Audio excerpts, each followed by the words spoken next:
By the summer of 1945, Japan was a nation reduced to ash. Its factories were obliterated, its cities firebombed, its empire stripped away. 93% of its steel capacity was gone. The average person lived at a standard not seen since before the First World War. It was a defeated, humiliated country with no army, no colonies, and no obvious path forward. Yet, just 35 years later, that same nation was the world's second largest economy, leading the globe in cars, semiconductors, and consumer electronics. How did a country that lost a world war then conquer the world economically? Tonight, we trace the most unlikely comeback in modern history. To understand how it happened, you have to stand in the wreckage. In September of 1945, Tokyo was a carpet of charred wood and twisted metal. Osaka, Nagoya, Yokohama, entire cities erased. 66 major urban areas had been firebombed. The surviving population was starving. A bowl of rice was a luxury. The emperor, once considered a living god, had just spoken on the radio in a reedy, mortal voice, telling his people to endure the unendurable. This was a nation that had bet everything on military conquest, and it had lost everything. It was occupied by a foreign power for the first time in its history. Any reasonable observer would have predicted decades of poverty, instability, and irrelevance. Instead, by 1980, Japan was the workshop of the world, building better cars than Detroit, sharper televisions than anyone, and microchips that would power the coming digital age. So, what exactly happened between the ashes and the economic throne? That's the question that has baffled historians and economists ever since. And it isn't just a matter of hard work or a few good loans. It's a story of geopolitical accident, radical social reinvention, and a government that treated economic recovery like a military operation. Over the next few hours, we're going to walk through every phase of that transformation, from the firestorms that ended the war, to the secret deals that rebuilt its factories, to the ruthless industrial strategies that made Japan the most feared competitor on the planet.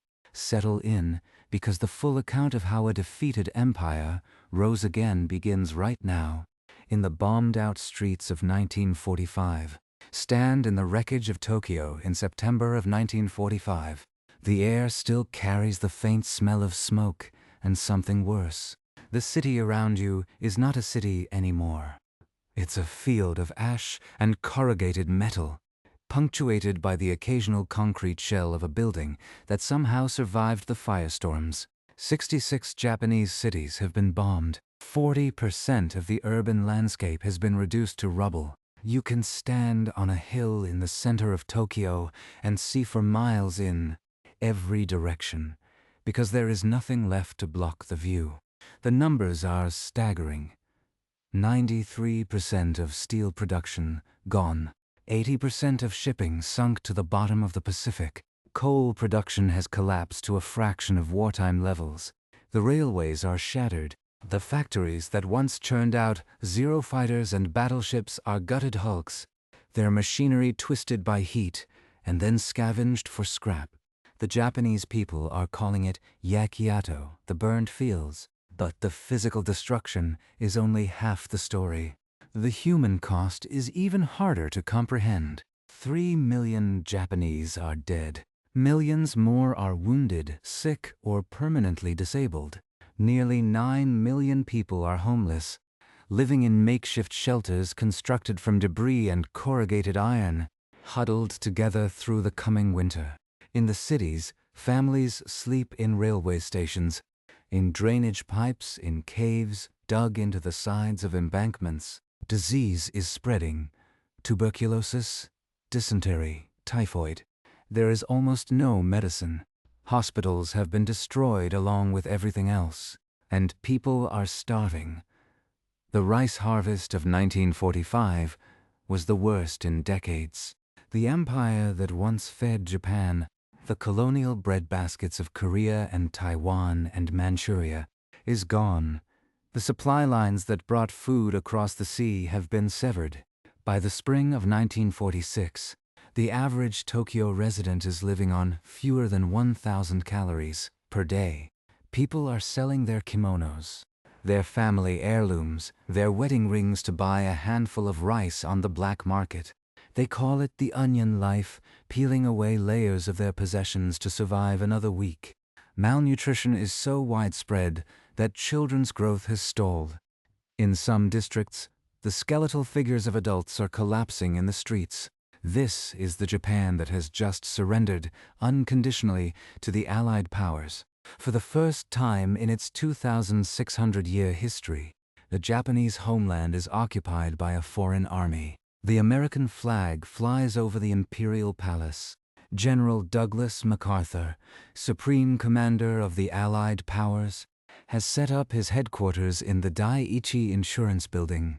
Looking down on the ruins of the capital, Emperor Hirohito has been stripped of his divine status, forced to issue what becomes known as the Humanity Declaration, telling his people that he is not a living god. The psychological impact of that moment is almost impossible to overstate. For generations, the emperor had been the symbolic center of the nation, the descendant of the sun goddess Amaterasu. Now he was just a man, and a man under the authority of a foreign general. The occupation forces arrived expecting resistance. They prepared for guerrilla warfare, for fanatical holdouts, for a population that had been taught to die rather than surrender. Instead, they found something that surprised everyone. The Japanese people, exhausted, disillusioned, angry at the military leaders who had led them into catastrophe, were ready for change. MacArthur wrote in his memoirs about the moment he realized that the occupation would be a success. He saw it in the eyes of ordinary Japanese who looked at him, not with hatred, but with a strange and desperate hope. But hope is not a policy, and in those first 2 years, from 1945 to 1947, the American occupation was focused on punishment and reform, not reconstruction. The initial directive from Washington was clear: demilitarize Japan, dismantle the war machine, break up the concentrations of economic power that had supported militarism, ensure that Japan would never again become a threat to world peace. This meant going after the Zaibatsu, the great family-controlled industrial conglomerates that had dominated the Japanese economy for decades. Names like Mitsui, Mitsubishi, Sumitomo, Yasuda. These were not just companies. They were empires within the empire. The Mitsui Combine controlled hundreds of firms from mining to banking to shipping to manufacturing. Its reach extended into every corner of the economy. The Zaibatsu had been essential to the war effort, producing the weapons and ships and planes that fought the Allies. The occupation planners in Washington saw them as the economic backbone of militarism, and they wanted them broken. The plan was ambitious. The holding companies that sat at the top of the Zaibatsu pyramids would be dissolved. The founding families would be forced to sell their shares. The individual companies would be spun off into independent entities. Antitrust laws modeled on American legislation would prevent any similar concentration of economic power from ever forming again. It was a wholesale restructuring of Japanese capitalism, and it was imposed by foreign decree. At the same time, the occupation launched land reform, one of the most transformative social programs in Japanese history. Before the war, most of Japan's farmland was owned by absentee landlords who charged tenant farmers rents as high as 50% of the harvest. This system had kept rural Japan mired in poverty for centuries. Millions of families lived on the edge of starvation, entirely dependent on the mercy of landlords who could evict them at will. The occupation changed this almost overnight.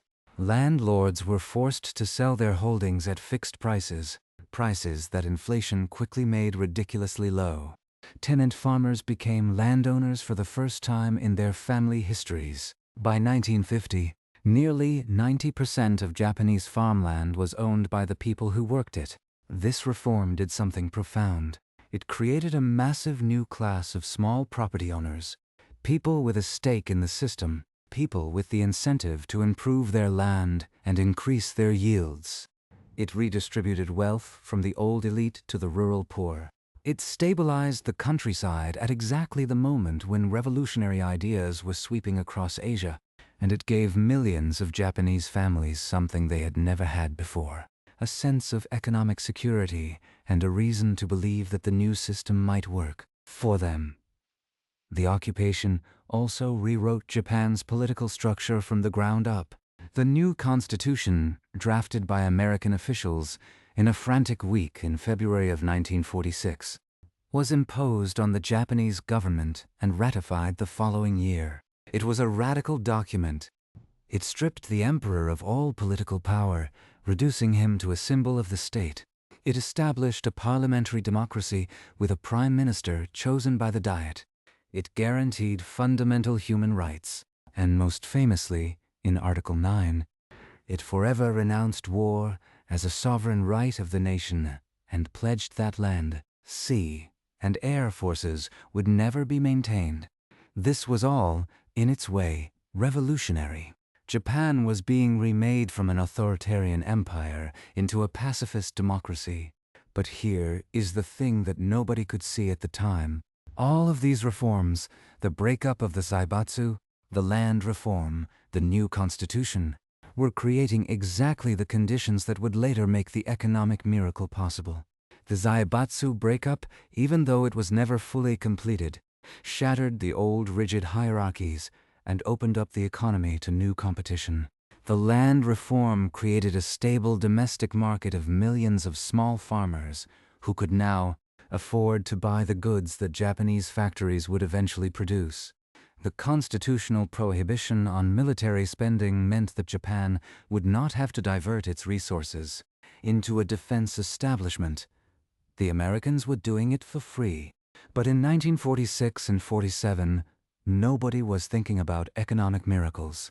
They were thinking about survival.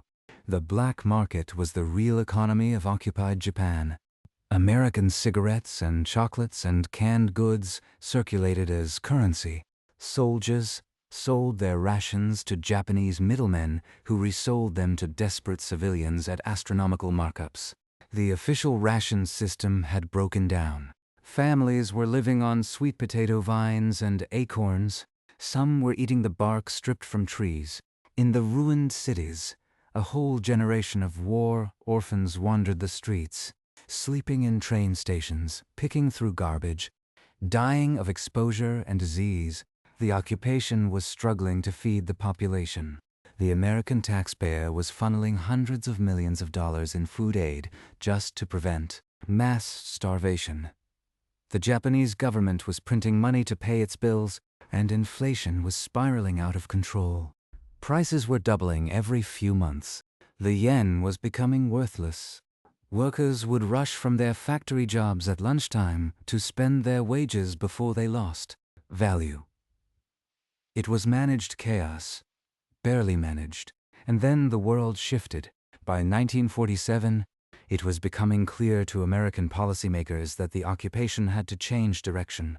The Cold War was beginning. The Soviet Union was consolidating its hold over Eastern Europe. Mao's communist forces were winning the civil war in China. The Korean peninsula was divided and tense. Japan, which had been occupied to be neutralized, was now being reassessed as a potential Cold War asset. If Japan fell into economic chaos, it might fall into the communist orbit, and that was a risk the United States was not willing to take. This was the moment when punishment shifted to reconstruction, and it started with a man named Joseph Dodge, a Detroit banker with a reputation for fiscal brutality. He arrived in Tokyo in early 1949 with a simple mandate: stabilize the Japanese economy. The program he imposed was known as the Dodge Line, and it was fiercely austere. Government spending was slashed. The yen was fixed at 360 to the dollar. Inflation was choked off through sheer fiscal discipline. Credit was tightened. Subsidies were eliminated. The Japanese economy was forced to face the cold reality of the market. The Dodge Line was painful. Thousands of small businesses collapsed. Unemployment rose, protests erupted. But it worked. Inflation was broken, the yen was stabilized, and Japan's economic foundations could now be built on something other than printing press money. The economy was made ready for growth. The only question was where the growth would come from. And that question brings us to 1950 and an event that reshaped everything. In June of that year, North Korean forces crossed the 38th parallel, and the Korean War began. For Japan, it was the economic equivalent of a divine wind. The United States needed a forward base for its war effort. It needed supplies, trucks, uniforms, equipment, and it needed them close to the battlefield. Japan was that base, suddenly. Japanese factories that had been idle were running again, producing everything from barbed wire to cement to canned rations. Ships that had been rusting in harbors were being repaired under American contracts. Workers who had been unemployed were finding jobs in war-related industries. Between 1950 and 1953, the United States poured more than $2 billion into the Japanese economy through what were called special procurements. This was an enormous injection of foreign exchange, and it allowed Japan to import the raw materials it needed to restart its industries. Steel production surged. Chemical plants came back online. The textile industry boomed. By the end of the war, Japanese industrial production had finally surpassed pre-war levels. The economy was growing again, but more than that, the Korean War gave Japan something it desperately needed. It gave the country a purpose. It showed Japanese industry that it could compete, that it could produce goods to world standards, that it could earn its way in the global economy without empire and without the military. And it was at this exact moment that the Japanese government began to construct the institutional machinery that would drive the miracle over the next 2 decades. The key institution was the Ministry of International Trade and Industry, known as MIT, formed in 1949 from the old wartime Ministry of Munitions. MT was not a planning agency in the Soviet sense. It did not own factories or command production quotas. It was something subtler and in many ways more powerful. It was a coordinator, a strategist, a gatekeeper. It decided which industries would receive scarce foreign exchange to import technology. It decided which companies got access to low-interest loans from the government's development bank. It decided where Japan's scarce capital would be directed for maximum national benefit. The strategy was called industrial rationalization, and it was pursued with a level of coordination that seemed almost conspiratorial to later American trade negotiators. MIT would identify an industry, steel, shipbuilding, petrochemicals, electronics, and then systematically build it up. It would protect the industry from foreign competition with tariffs and import restrictions. It would provide cheap capital through government-backed loans. It would encourage domestic competition among a limited number of firms, enough to drive innovation and efficiency, but not so much that the industry would fragment. It would manage the import of foreign technology, licensing patents from American and European companies, and then distributing them to Japanese firms in exchange for commitments to invest and to export. And it would encourage consolidation, mergers, the formation of large industrial groups that could achieve economies of scale. This was not free market capitalism. It was strategic capitalism, guided capitalism, and it worked because of a unique set of conditions. Japan had a highly educated workforce, a legacy of the pre-war emphasis on universal schooling. It had a skilled bureaucracy, staffed by the brightest graduates of the top universities, who saw their careers as a form of national service. It had a banking system that channeled household savings into industrial investment with remarkable efficiency. It had a social consensus that growth was a national priority, that sacrifice now would bring prosperity later. And it had a government that was deeply and deliberately involved in the economy, not as an owner, but as a guide, a coordinator, and a protector. The framework was being laid. But the question that haunted everyone, inside Japan and out, was whether it could actually work. Could a country of 100 million people, crammed onto a set of mountainous islands with almost no natural resources, no oil, no iron ore, no arable land to expand, actually compete with the industrial giants of the West? The Americans had opened their markets and provided military protection. The institutions were in place. The strategy was being refined. But the real test was yet to come, and it would begin not in the halls of government, but on the factory floors and the shipyards, at the very edge of what was technologically possible, and at a moment when the global economy was about to enter a quarter-century expansion, unlike anything seen in history. The stage was now set for the great Japanese breakout. So here we are. The early 1950s. The American occupation has officially ended, but the security umbrella remains. Japan has its peace constitution, its broken-up zaibatsu, its land reform, and a freshly stabilized currency. Now, the country has to prove it can actually build something from scratch. And the first test comes on the factory floor. In Nagoya, the Toyota Motor Company is on the verge of bankruptcy. The firm that would one day define global manufacturing is barely hanging on. Its founder, Toyota Kichiro, has resigned in disgrace after a labor dispute nearly tore the company apart. Production of trucks for the Korean War kept the lights on for a while, but when that demand ended, Toyota was left with a factory full of outdated equipment and a workforce that had just staged a bitter strike. The company is producing fewer vehicles in a year than Detroit churns out in a single day. And the cars it makes are not very good. They are boxy, underpowered, and prone to breakdowns. American engineers who visit Japanese auto plants in these years report back that the industry is a decade behind. But something is happening inside Toyota that will change everything. A young engineer named Ono Taiichi has been tasked with figuring out how to make the factory more productive with almost no money.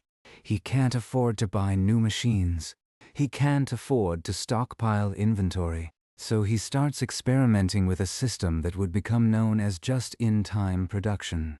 Instead of building cars based on a forecast and hoping they sell, he builds them only when there is an order, pulling parts through the factory only as they are needed. He installs a system of cards called Kanban that signal up the supply chain when a part is running low. He reorganizes the production line so that each worker is responsible for multiple machines, not just one, and he empowers every worker on the line to stop the entire factory if they spot a defect. This is not how anyone built cars in 1950. In Detroit, the assembly line was a rigid chain of single tasks. Workers did their one job and never stopped the line. Quality was inspected at the end, often too late. Ono's system turned that logic inside out.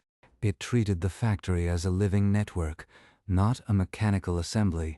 It required that every worker understand the entire process, not just their station. And it was relentless about eliminating waste. Every scrap of material, every second of idle time, every unnecessary motion. The Japanese called this muda, waste, and Ono taught his workers to see it everywhere. The ideas spread. From Toyota to Nissan to Toshiba and Hitachi, the just-in-time philosophy merged with another import from American statisticians, the quality control circle. American experts like W. Edwards Deming had been invited to Japan in the early 1950s to lecture on statistical quality control. The Americans had largely ignored Deming's ideas, but Japanese manufacturers ate them up. Workers formed small groups on the factory floor to analyze defects, trace their causes, and propose improvements. They called them QC circles, and within a few years they were ubiquitous across Japanese industry. It wasn't a management fad. It was a cultural transformation. In Japan, quality became everyone's job. The results were not immediate. Throughout the 1950s, the label "Made in Japan" was a punchline. It meant cheap, shoddy, and bound to break. American consumers joked about Japanese toys that fell apart on Christmas morning and Japanese cars that would rust out in a single winter. But quietly, factory by factory, the quality was improving, and the Japanese government was helping in ways that were invisible to foreign consumers. MIT, the Ministry of International Trade and Industry, was operating as a kind of National Industrial Strategy Command Center. Its method was not to dictate but to coordinate, to nudge, and sometimes to squeeze. Let's walk through how it worked. Japan had almost no natural resources. It had no oil, no iron ore, no bauxite. Everything had to be imported, and importing required foreign exchange dollars and pounds that were desperately scarce. MIT controlled access to that foreign exchange. If a company wanted to import technology or raw materials, it had to convince MIT that the purchase would strengthen Japan's export competitiveness. This gave the ministry extraordinary leverage over the private sector. In the steel industry, MIT orchestrated what can only be called a planned takeover of global markets. Japanese steel production had been nearly wiped out in the war, but by the mid-50s, with MIT's backing, Japanese companies were building the most modern steel mills in the world.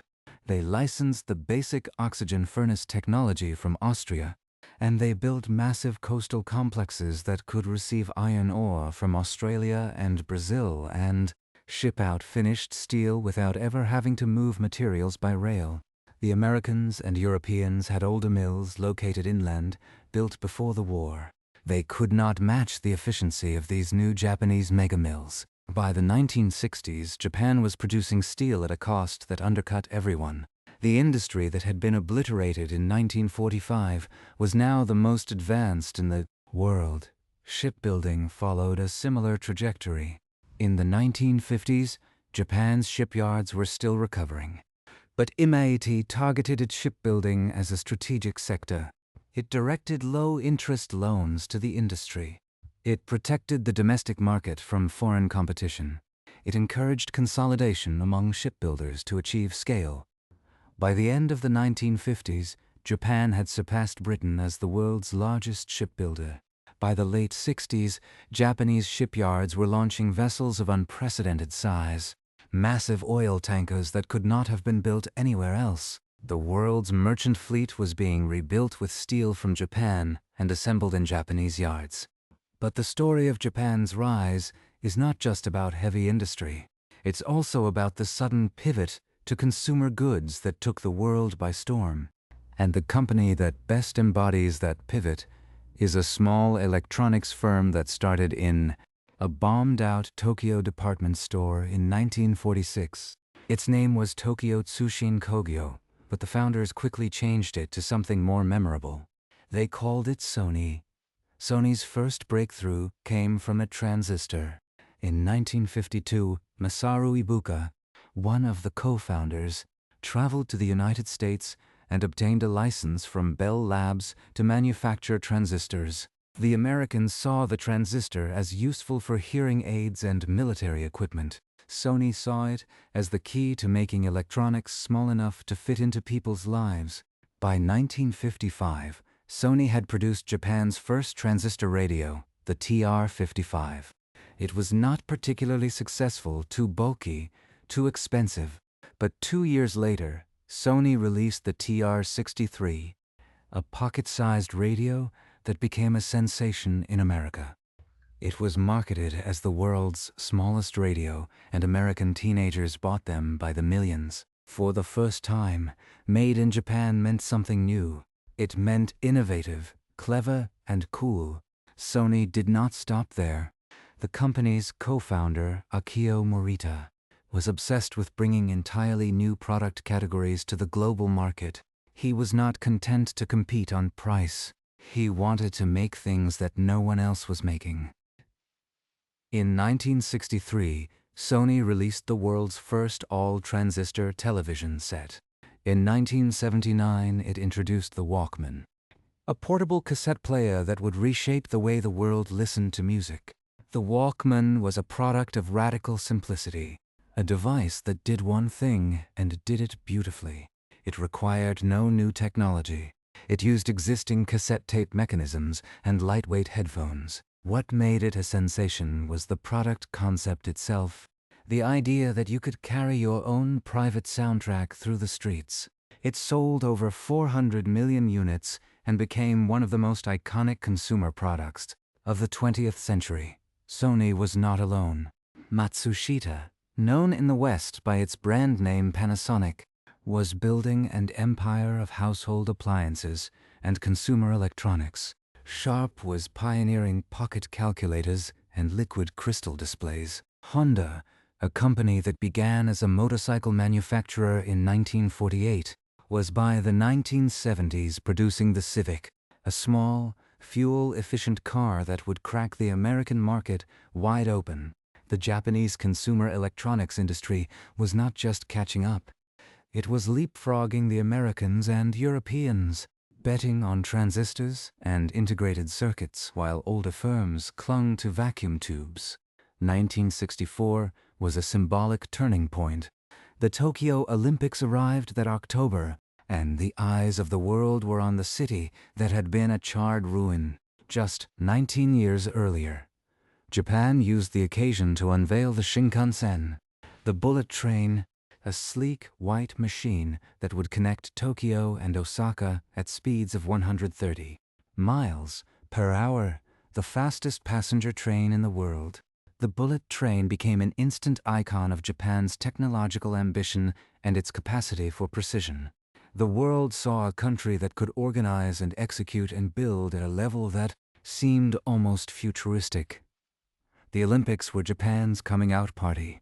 The moment the nation shed its image of post-war poverty and stepped onto the global stage as a modern industrial power.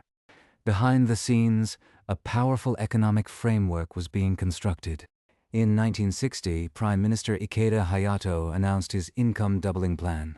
The goal was simple to state and staggering in ambition. Double the size of Japan's economy in 10 years. Ikeda's government promised that if the nation worked together, every citizen's income would double by 1970. They called it Shotoku Baizo, and it became a national mantra. The target was not just rhetoric. It was achieved.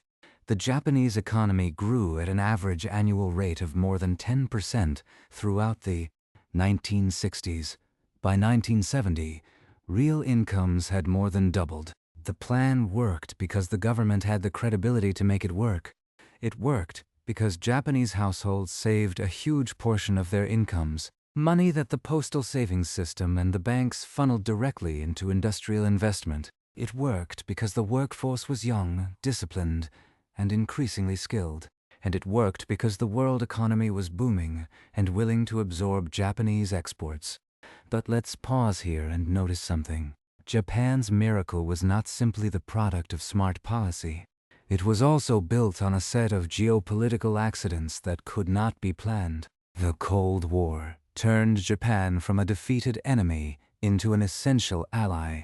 The United States provided military protection, which meant Japan did not have to spend on defense. While the Americans and Soviets poured fortunes into missiles and bombers, Japan poured its capital into factories and research labs. American soldiers stationed in Japan spent money in the local economy. American procurement officers signed contracts for Japanese goods. American policymakers tolerated Japanese protectionism because they cared more about keeping Japan in the anti-communist camp than about trade frictions.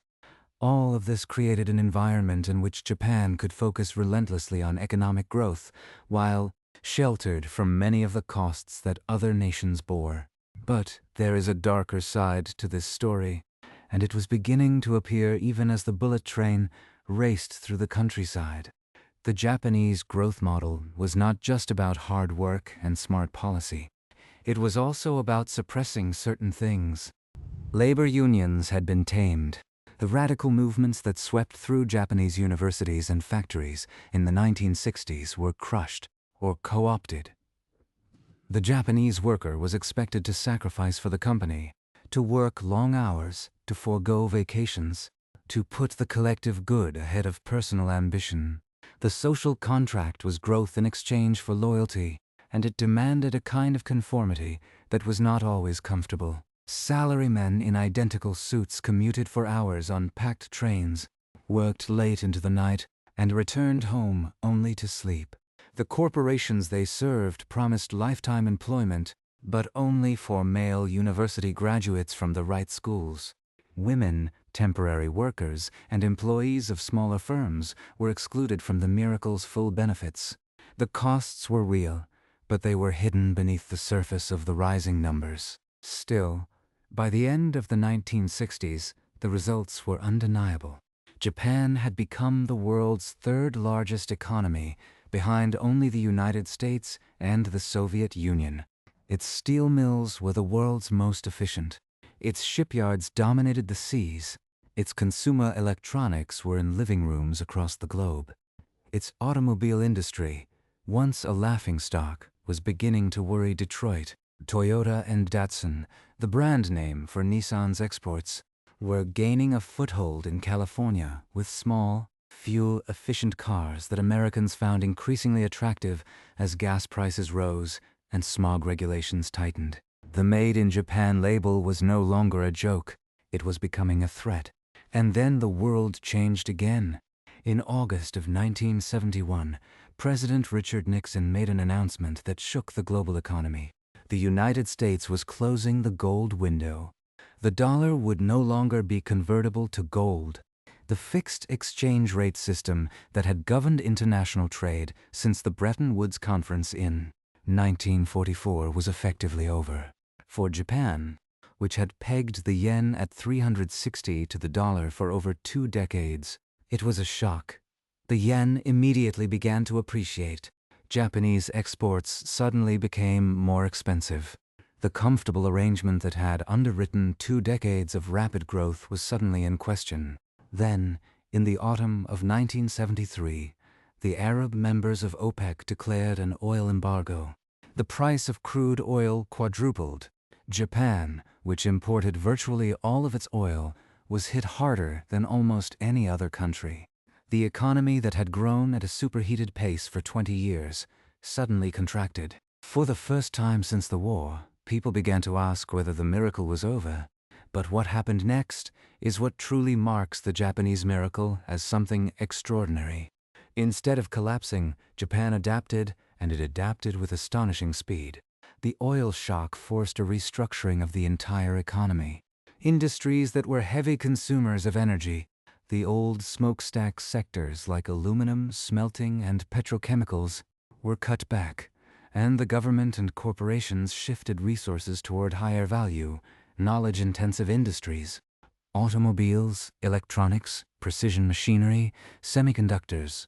The oil crisis, which looked like a catastrophe, became a catalyst for the next great wave of Japanese expansion. The Japanese automakers, who had been perfecting fuel-efficient small cars for a decade, found themselves with exactly the product the world suddenly wanted. In 1973, the Honda Civic was getting 35 miles per gallon, while the average American sedan was getting 12. American consumers, shocked by gasoline prices that had doubled overnight, began trading in their gas guzzlers for Toyotas and Datsuns. Japanese auto exports to the United States surged. By 1980, Japan had overtaken the United States as the world's largest automobile producer. Detroit, which had dominated the global auto industry for half a century, was suddenly on the back foot, pleading with Washington for protection against the Japanese invasion. It was the same story in consumer electronics. Japanese firms had been quietly investing in semiconductor technology throughout the 1970s, with help from MIT's coordinated research programs. By the end of the decade, Japan was not just assembling televisions and radios, it was producing the microchips that powered them. Japanese companies like NEC, Toshiba, and Hitachi were pouring resources into memory chips, building fabrication plants that were larger and more advanced than anything in Silicon Valley. American semiconductor firms, which had once dominated the field, found themselves losing market share to Japanese competitors who could produce higher quality chips at lower cost. By 1980, Japan controlled more than 40% of the global semiconductor market. The Americans had a name for what was happening. They called it Japan Inc., as if the entire country were a single corporation managed by MIMIAT and the Ministry of Finance, with Japanese workers as loyal employees and the rest of the world as its suppliers and customers. The image was not entirely accurate, but it captured the anxiety. The Japanese system seemed to be producing not just better products, but a better economic model. Lifetime employment, close government-business cooperation, high savings, high investment, relentless focus on export competitiveness. It looked like a formula for permanent growth. By 1980, Japan's GDP per capita was approaching that of the United States. The country was running enormous trade surpluses, piling up foreign reserves, and its banks were becoming the largest in the world. Japanese investors were buying real estate in Hawaii, art in New York, entire companies in Europe. The world watched with a mixture of admiration and alarm. Books like Ezra Vogel's Japan as #1 became international bestsellers. American politicians began smashing Japanese television sets on the steps of the Capitol to protest the trade imbalance. The miracle was no longer just a matter of academic interest. It was reshaping the global balance of economic power. But here is the thing about that peak. It contained the seeds of its own undoing. Because underneath the surging exports and the gleaming factories, something was inflating that had no material basis in the real economy. Japanese stock prices were rising far beyond any reasonable measure of corporate earnings. Real estate prices in Tokyo were soaring to absurd heights. The grounds of the Imperial Palace in central Tokyo were calculated to be worth more than all the real estate in the state of California. This was not sustainable growth. It was a financial bubble, and it was being inflated by the very banking system that had been the engine of the miracle. The question that hung in the air, as Japan's economic machine roared into the 1980s, was whether this was the beginning of a permanent Japanese century or the final, feverish act before a catastrophic fall. Nobody knew it yet, but the mechanisms that had produced the greatest economic comeback in history were about to be tested in ways that would break them apart, and the reckoning would come not from outside, but from the very heart of Japan's financial empire. The bubble did not look like a bubble to the people living inside it. That is the first thing to understand about the 1980s in Japan. It felt like the natural and permanent culmination of 40 years of relentless effort. The numbers were dizzying. The Nikkei stock index, which had hovered around 6,000 in 1980, crossed 38,000 by the end of 1989. Japanese stocks accounted for more than 40% of the total value of all stock markets on Earth. A single square meter of land in the Ginza district of Tokyo sold for the equivalent of 100,000 American dollars. The Imperial Palace grounds, a patch of parks and gardens in the center of the city, were theoretically worth more than the entire state of Florida. Japanese corporations were sitting on mountains of cash. They were not just exporting products, they were exporting capital. They bought Rockefeller Center in New York. They bought Pebble Beach Golf Course in California. They bought famous paintings by Van Gogh and Renoir at auctions, paying prices that seemed disconnected from any previous reality. Sony purchased Columbia Pictures. Mitsubishi Estate bought a controlling stake in the Rockefeller Group. The American media ran cover stories with headlines like "The Japanese are coming." And this time, they were not talking about soldiers. They were talking about investors with checkbooks. Japanese banks were the largest in the world by assets. 9 out of the 10 biggest banks on the planet were Japanese. They lent money at astonishing rates, and they lent it against collateral whose value seemed only to rise. A company that owned land in Tokyo could borrow against that land to buy more land, which would then increase in value and allow more borrowing. It was a perpetual motion machine of credit creation, and for years it delivered extraordinary wealth to anyone who participated. But to understand how the machine broke, You have to understand something about the Japanese financial system that was different from anywhere else. The banks and the corporations and the government were not separate players operating at arm's length. They were woven together in a dense web of cross-ownership and mutual obligation that had been stitched together over decades. The Keiretsu system, the successor to the old Zaibatsu that the Americans had tried to break up, had reconstituted itself in a new form. Banks owned shares in the companies they lent to. Companies owned shares in their banks. They sat on each other's boards. They did business with each other preferentially. A Mitsubishi company bought steel from a Mitsubishi steel firm, shipped it on a Mitsubishi vessel, insured it through a Mitsubishi insurance company, and financed the whole thing with a Mitsubishi bank loan. This was efficient when times were good. It reduced transaction costs and aligned incentives. But it also meant that when one piece of the system got into trouble, the trouble spread to every other piece. The web that provided stability also provided a transmission mechanism for collapse. The Bank of Japan and the Ministry of Finance had been watching the asset price inflation with growing concern for several years. But every attempt to slow it down ran into political resistance. The bubble was generating too much wealth, funding too much investment, creating too much of the surface-level prosperity that voters rewarded at the polls. Finance Ministry officials wrote memos warning about speculative excess, but they were overruled or ignored. The party had to continue. It ended, as parties do, not with a gradual winding down, but with a sudden and violent stop.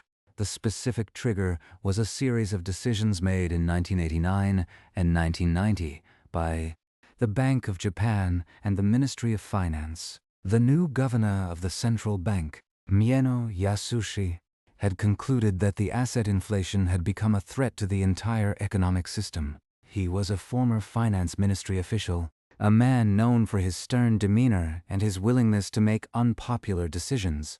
He began raising interest rates.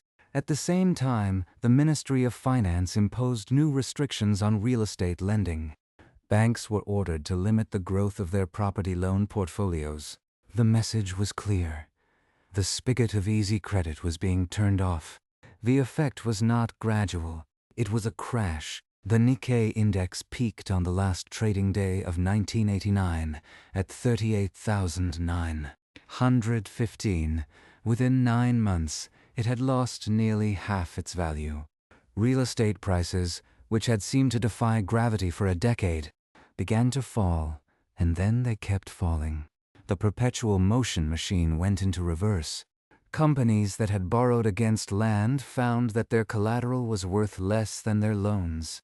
Banks that had lent against soaring asset values found that those assets were now sinking. Borrowers could not repay. Banks could not collect. The web of cross-shareholdings that had stabilized the system now transmitted distress. As stock prices fell, banks' equity holdings shrank, reducing their capital. As their capital shrank, they had to reduce lending. As lending dried up, more companies went bankrupt, pushing stock prices down further. It was a spiral with no obvious bottom. The Japanese response to this unfolding disaster was, for years, denial. The official view was that the decline was a temporary correction, that the fundamentals of the Japanese economy remained strong, that the system would stabilize and growth would resume. Government officials gave speeches comparing the situation to a passing storm. Banks continued to carry bad loans on their books rather than write them down and admit the losses. They lent more money to zombie companies, firms that were technically insolvent, but kept alive through bank forbearance, because acknowledging the failure of those companies would force the banks to acknowledge their own insolvency. This was not a conspiracy. It was a collective decision to avoid pain in the hope that time and economic recovery would solve the problem. But recovery did not come, and the pain, when it finally arrived, was far worse than anything that honesty would have produced. The 1990s became known in Japan as the lost decade. Growth slowed to a crawl. The economy that had averaged nearly 10% growth in the 1960s and 4% in the 1980s now struggled to reach 1%. Unemployment, which had been almost non-existent during the boom years, climbed to levels that Japanese society had never experienced. The lifetime employment system, the sacred bargain at the heart of the post-war social contract, began to break. Companies that had promised to take care of their workers for life could no longer afford to keep them. They resorted to what the Japanese called resatora, restructuring, a euphemism for mass layoffs. The salarymen who had given their lives to their companies found themselves cleaning out their desks and wondering what had happened to the bargain they had believed in. The human cost was enormous. Suicides rose to over 30,000 a year, a level Japan has not fallen below since. Homelessness, which had been virtually invisible during the boom years, became a visible feature of urban life, with blue tarp encampments appearing in parks around Tokyo and Osaka. The men who had built the miracle found themselves sleeping in cardboard boxes under railway bridges. The psychology of the nation shifted. The confident, even arrogant Japan of the 1980s gave way to something more anxious, more uncertain, a country that had lost faith in its own trajectory.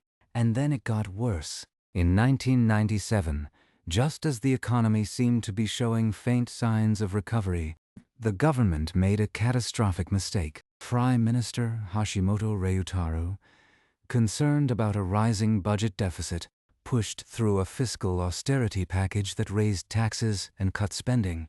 The economy, still fragile from the bubble's collapse, was pushed back into recession. At the same moment, a series of major financial institutions collapsed. Yamaichi Securities, one of the oldest and most respected brokerage houses in Japan, went bankrupt in November of 1997. Its president stood before television cameras and wept, apologizing for letting everyone down. The Hokkaido Takushoku Bank, a major commercial bank, failed the same month. The myth that Japanese financial institutions were too big to fail, too well connected to collapse, was shattered. The Japanese public watched in shock as the pillars of the economic establishment crumbled. The banking crisis deepened through the late 1990s. The bad loans that had been hidden on bank balance sheets were now estimated at truly staggering sums, hundreds of billions of dollars, some estimates reaching above $1 trillion. The banks were essentially insolvent, kept alive by government forbearance and the willingness of depositors to leave their money in accounts that paid almost no interest. The system was frozen. Businesses could not get loans. Consumers could not get credit. The economy drifted into deflation, a general decline in prices that seems appealing in theory, but is devastating in practice. When prices fall, consumers delay purchases, waiting for even lower prices. When consumers delay purchases, businesses see their revenues fall. When revenues fall, businesses cut wages and lay off workers. When wages fall, consumers have even less to spend. It is a trap, and once an economy falls into it, escape becomes extraordinarily difficult. The Bank of Japan cut interest rates to zero, and still the economy would not revive. The government launched one fiscal stimulus package after another, building bridges to nowhere, paving roads through empty forests, pouring concrete into every corner of the archipelago, and still growth barely budged. Japan's public debt soared to levels that would have triggered a sovereign debt crisis in any other country, reaching more than 200% of GDP. But because Japanese savers continued to buy government bonds, the crisis did not come. The debt was owed domestically to the Japanese people, and the Japanese people trusted their government to repay it, even as the debt pile grew ever larger. The lost decade became lost decades, plural. The 1990s bled into the 2000s. Japan's position as the dominant Asian economy was challenged, and then overtaken by the rise of China. The Japanese economic model, once admired and feared around the world, was now being described as a cautionary tale, an example of what happens when policymakers refuse to face reality, when banks are allowed to hide their losses, when structural reform is postponed year after year in the name of stability. The miracle had turned into a trap, but here is what makes the full story even stranger and more complex. Even through the lost decades, Japan did not collapse into chaos. The social fabric held. Crime rates remained among the lowest in the developed world. Life expectancy continued to rise, reaching the highest on the planet. The trains still ran on time.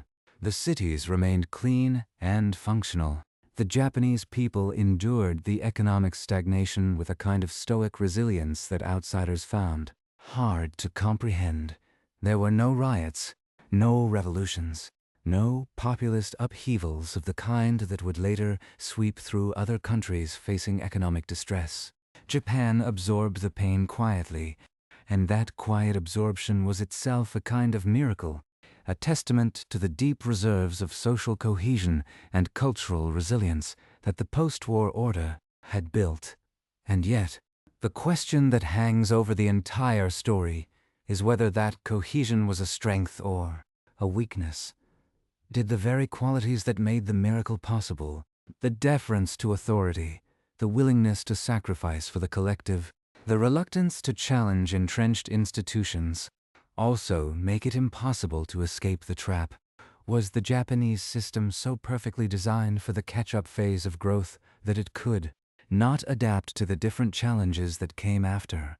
The story of Japan's economic miracle is not just about how a destroyed nation rose. It is also about what happened when the rising stopped, and what that tells us about the hidden costs of the choices that made the miracle possible. To understand that fully, we need to go back one more time, not to the factories and the ministries, but to the lives of the people who built the miracle and then had to live through its aftermath. So let's return now to the people. Because the miracle was not just a set of policies and institutions. It was built by human beings who made choices and sacrifices, who believed certain things about their country and their place in it, and who lived through the full arc of the rise and the fall. Their story is the story of modern Japan, and it explains more than any economic model ever could. Think back to the generation born in the 1930s, the children who grew up during the war, who experienced the firebombings as small children or young teenagers. They came of age in the ashes, with no memory of an intact Japan, only the knowledge that the old ways had led to catastrophe. This generation built the miracle. They were the foremen in the factories, the engineers at Sony and Honda, the young bureaucrats at MIT, the salarymen who rode the packed commuter trains before dawn and returned home after dark. They believed, with a kind of religious conviction, that hard work and sacrifice would be rewarded, that the nation's success was their success, that their children would live better lives than they did. And they were right for a long time. A man who joined Toyota in 1955 could start on the factory floor, live in a company dormitory, eat in the company cafeteria, and slowly work his way up. His wages would rise every year, on schedule, through the seniority system. He would marry, and his wife would manage the household finances with a meticulous attention that became famous, saving a large portion of his paycheck every month and depositing it in the postal savings system. Those savings would be channeled into industrial investment, making the economy grow even faster, which would raise his wages even more. He would have children, and he would pour resources into their education, convinced that success in the examination system was the key to a secure future. His children would study late into the night at cram schools, competing for places at the top universities, because those universities were the gateway to jobs at the best companies, and those jobs meant lifetime security. This was the social contract of the miracle years. It was not written down anywhere. It was implicit, understood, woven into the fabric of daily life. The company would take care of you, and in return, you would give your loyalty, your energy, your entire working life. The government would guide the economy and provide stability. The schools would sort the young into their proper places through fair, objective examinations. The savings of the people would fund the nation's rise. It was a system that aligned individual incentives with national goals in a way that seemed almost perfectly calibrated for rapid growth. But the contract began to fray as the growth slowed. The companies that had promised lifetime employment found that they could not keep that promise. The seniority wage system, which paid workers based on years of service rather than performance, became unsustainable when the workforce was aging and growth had stopped. Young workers entering the labor market in the 1990s and 2000s faced a different world than their fathers had faced. They were offered temporary contracts instead of permanent positions. They were paid by the hour with no benefits, no security, no promise of advancement. They became known as freeters, a Japanese-English hybrid meaning people who float from one part-time job to another. By the early 2000s, more than a third of the Japanese workforce was in non-regular employment.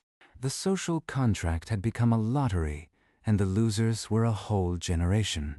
The young people responded not with protest but with withdrawal. Young men who felt they could not fulfill the traditional expectations of career and family simply opted out. They retreated into their bedrooms, becoming what the Japanese called hikikomori, a term for those who shut themselves away from society for months or years. At a time, they watched their nation's economic stagnation on television and decided that the game was not worth playing. The marriage rate fell. The birth rate fell. Japan's population, which had exploded during the boom years, began to shrink. The fertility rate dropped to 1.26, far below the replacement level of 2.1. By the year 2010, adult diapers were outselling baby diapers in Japanese stores. The demographic pyramid was inverting, and the economic consequences were severe. A shrinking workforce had to support a growing population of retirees. The pension system, built on the assumption of continuous growth, faced insolvency. The miracle had created a society that could not sustain itself, and the reckoning was arriving in the form of empty schoolyards and shuttered shops in provincial towns. And here we come to one of the strangest and most telling details of the entire story. Through all of this, the Japanese people continued to save. Even as interest rates fell to zero, even as the economy stagnated, even as wages declined, the household savings rate remained high.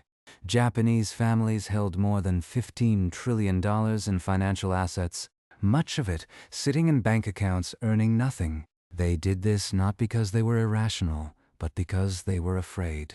The social safety nets were eroding. Pensions were uncertain. Jobs were insecure. The only defense was to save, to build a personal buffer against a world that no longer offered guarantees. And those savings deposited in Japanese banks were used to buy Japanese government bonds, which funded the government's enormous budget deficits, which kept the economy from collapsing entirely. It was a closed loop of national self-financing that prevented disaster but also prevented renewal. The safety of saving became a barrier to the kind of creative destruction that might have restarted growth. The very prudence of the Japanese people became one of the obstacles to the recovery they were hoping for. Let's look now at who really paid the price for the miracle and its aftermath. The popular image of the Japanese economic miracle is male. The salaryman in his suit, the factory worker in his uniform, the bureaucrat at his desk. But the miracle was built on a foundation of female labor that was systematically undervalued and then largely discarded. During the boom years, women were expected to work a few years after school, then leave their jobs when they married or had children. They were the temporary workers, the office ladies who poured tea and made copies, the part-timers who staffed the retail counters and the assembly lines. Their labor was essential, but it was treated as supplementary, secondary, not worth the investment of training and promotion that went to the male core workforce. When the economy slowed, they were the first to be let go. When companies restructured, they cut their female workforce first. The post-bubble years did bring some changes. More women entered the workforce, partly out of economic necessity, as their husbands' wages stagnated or disappeared. But they entered on unequal terms. The gender wage gap in Japan remained one of the largest in the developed world. Women were concentrated in non-regular, low-paying jobs with no career path. The men who had been the beneficiaries of the old system were now competing with women for the same insecure work, and the tension between the genders, already present in the old order, became more acute. And then there were the old people. Japan aged faster than any society in human history. In 1950, more than a third of the population was under 15, and only 5% was over 65. By 2020, the proportion of elderly had risen higher than anywhere else on Earth. The old people who had built the miracle, the young salarymen and factory women of the 1960s, were now retirees, and they were living longer than anyone had planned for. The social security system they had paid into was strained to its limits. The hospitals were full of geriatric patients. The pension system was being revised every few years, benefits cut, retirement ages raised, promises broken. The generation that had sacrificed for the nation's rise found that the nation could not afford to keep its end of the bargain in their old age.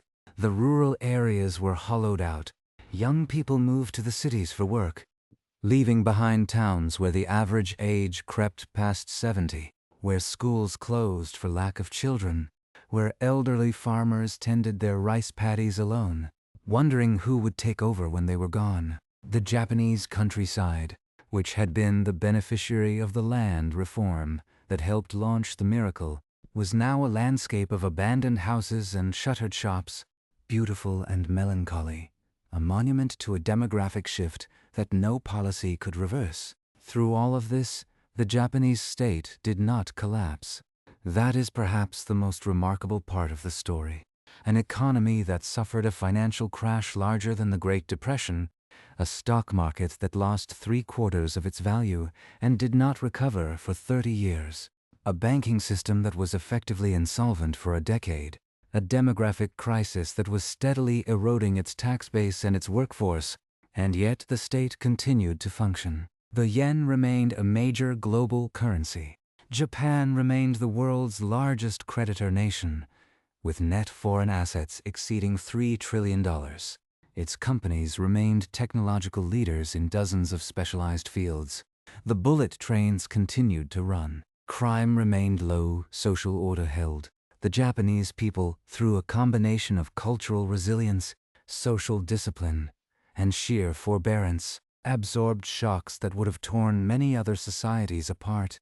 But the cost of that resilience is a question that lingers.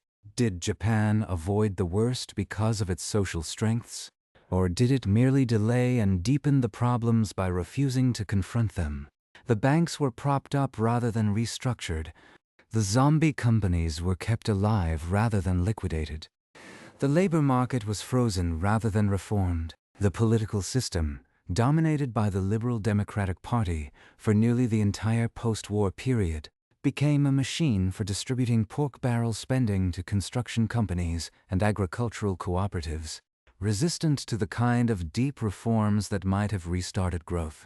The miracle had created a system that was extraordinarily good at distributing the gains of growth, but terrible at allocating the losses of decline. And when decline came, the system defaulted to preservation rather than renewal.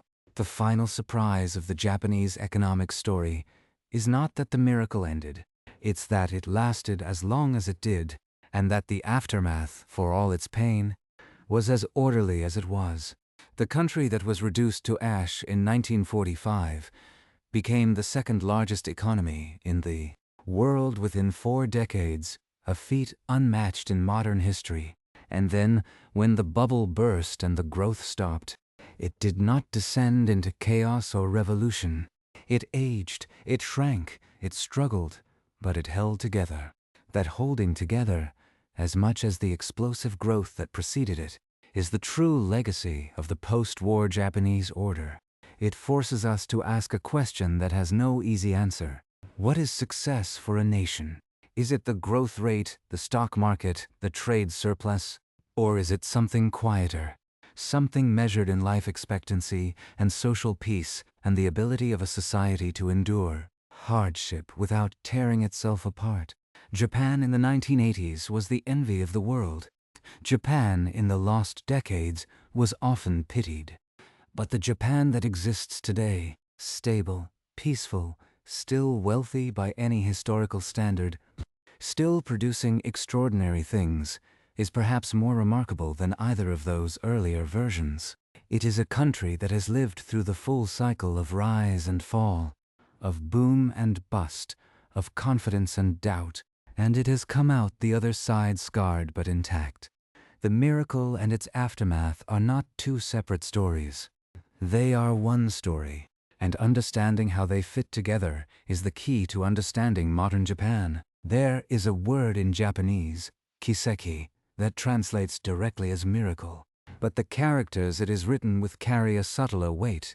The first character, ki, suggests something strange, uncanny, out of the ordinary.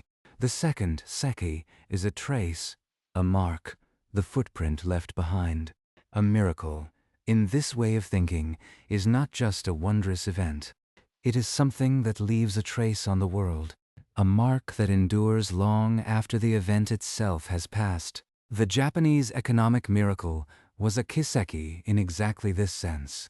It was strange, improbable, almost uncanny, and it left traces that are still visible everywhere, not just in Japan, but across the entire global economy. Think about what those traces look like today.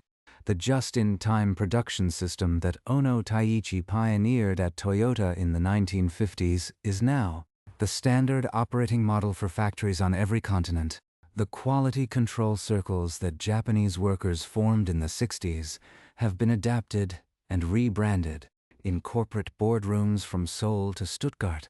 The idea that a nation's government should have an industrial policy, a deliberate strategy for nurturing specific sectors and technologies, was discredited for a while in the West, but it is now back with force. When the United States government pours billions into semiconductor fabrication plants, when the European Union crafts a green industrial deal, they are walking a path that MIT cleared decades ago. The institutional memory of the Japanese miracle has become part of the global policy playbook. But the deeper trace is cultural. Before Japan's rise, the world understood economic development as something that belonged to the West. The rich countries were European or North American, and everyone else was catching up slowly or not at all. Japan shattered that assumption.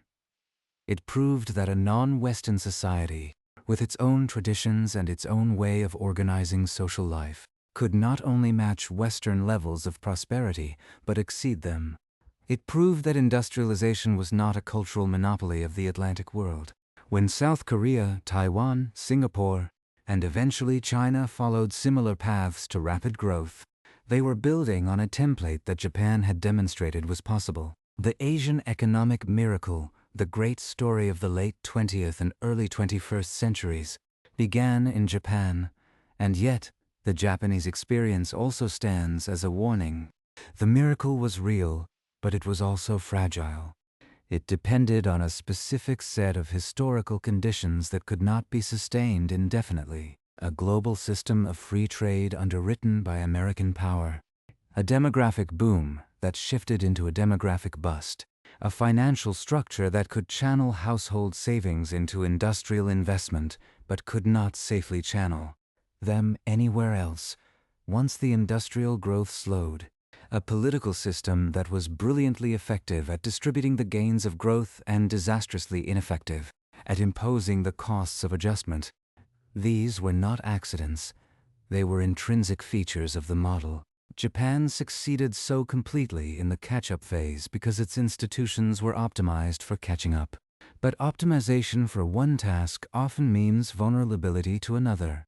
The question that Japan's story leaves us with is not just what went right, But what we mean by success in the first place is a country's greatness measured by its peak, by how high it rises, how much it exports, how many industries it dominates. Or is greatness measured by durability, by the ability to endure shocks and still provide a decent life for its people? Japan in the 1980s was a fearsome competitor, a nation that seemed to be winning the global economic game. Japan today is a quieter power, less feared, less envied, but still wealthy, still stable, still producing extraordinary things. Toyota still makes millions of cars. Sony still makes the image sensors in your smartphone camera.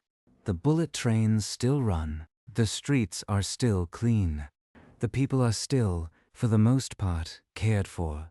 Is that failure, or is it a different, more modest kind of success that our obsession with growth rates makes us blind to? The Japanese have a concept that might help here. They call it uchi no naka, the inside. It is a way of thinking about the boundary between the inner circle and the outer world.